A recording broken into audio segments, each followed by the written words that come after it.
Don't let that angelic smile fool you. This child, Ms. Mocha Baby, hates having her hair done. I am a Mocha mom, and I am back to let you know what you can do with a child who really gives you a hard time on styling day. I try to keep things really simple. The hardest part for us really is getting the hair detangled enough to make straight parts. So when I finally have a good set of parts, I hold on to them and try to preserve them as much as possible. I've let go of the idea that I need to do an amazing new style every time, and I try in general to do pretty big braids in her hair so that we're not sitting for a long time. I wash her hair in the braids. I don't know if you guys have seen a video I did back in the day of me trying to coax her on the kitchen counter to let me wash her hair. Things haven't changed a whole lot since then. She still hates every bit of that. So by keeping her hair in big box braids all of the time, her hair really doesn't tangle a whole lot. So I've already washed her hair. So now what I'm doing is I'm moisturizing and I'm moving my fingers from the ends all the way up to the roots, just really trying to remove any shed hair. The shed hair is a problem because it likes to tangle up, especially toward the ends, and make all kinds of knots, and then I can't get my comb through or my finger through when she screams and she cries. So I try to avoid the tangles as much as possible. And I also try to use products that will help minimize the tangling as much as possible also. So I really enjoy the Shea Moisture line. Right now I'm using the styling milk, the yucca and plantain styling milk. But I've also tried their detangler, and that works well also.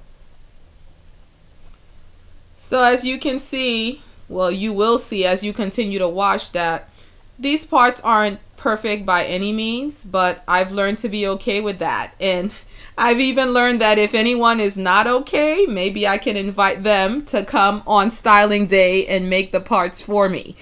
But no one usually says anything. I mean, your nose would have to be all up in there to even see that her parts are not perfect. So this simple style is just 4 big box braids along the top. And this is going to help the style stay in for at least 2 weeks.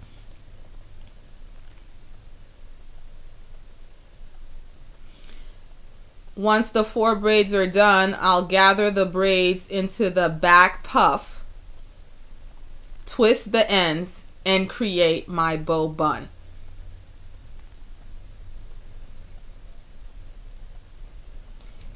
I generally don't slather this much product. I'm just in love with the Shea Moisture, and I think I'm a little heavy-handed with it.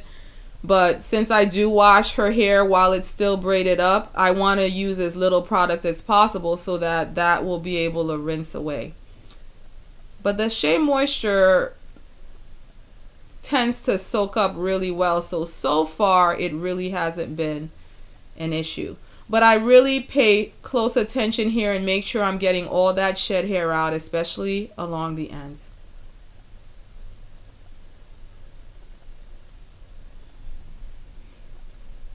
I'm using a white ponytail holder, but I'll switch that out toward the end of this style to a black one, which will blend in better. But I thought the white ponytail would show up better on camera.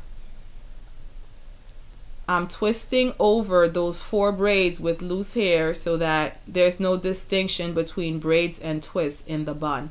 And I'm twisting up any other loose hair that there is. My twists are not perfect. They're big. They're kind of loose. It doesn't have to be perfect. In fact, I like the imperfections. I think it lends a little bit of complexity to the style. So now I'm putting in the black ponytail holder. Next, I will separate that section of twist in half. And these twists are great for moisture retention.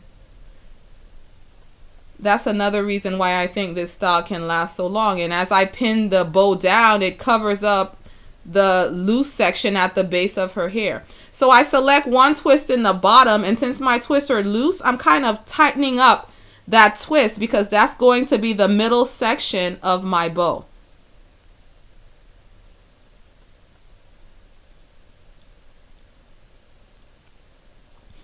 I'm going to take the end and tuck it in pretty tightly, and I put the twist over the ponytail holder so that the ponytail holder doesn't show, and then I pull it through and I kind of tuck it under one section of those two sections of twists.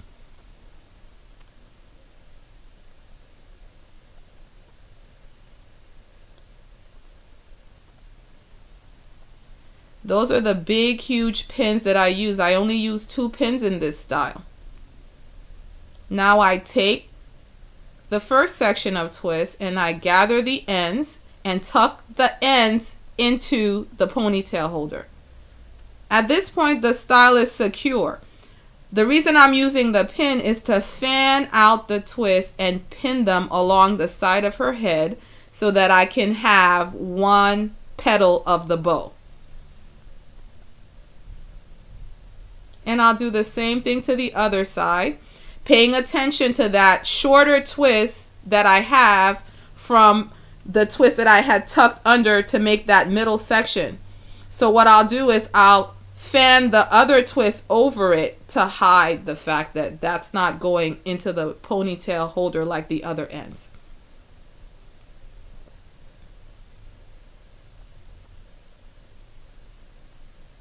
Now, I don't know if I'm making this sound more complicated than it is. This style could not be simpler. It's almost like enjoying the benefits of a full head of twists when you only bothered to twist the ponytail. And her hair is just so thick and full and lush. Love it. I'm very grateful. Grateful to be working with this head of hair.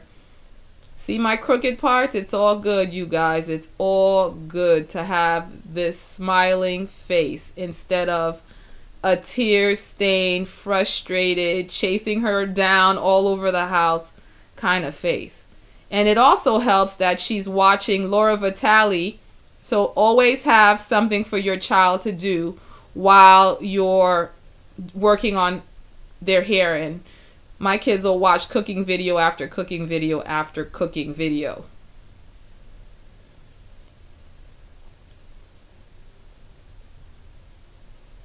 The front is in a twist out, but I don't leave it like that. I mean, when we're going out or doing something special, yes, but otherwise it's braided up just like that. Here is the big sister, Mocha Girl 3. She's a little ballerina also like her older sister, so this works great. She wanted the same style, so easy peasy. Be blessed, you guys.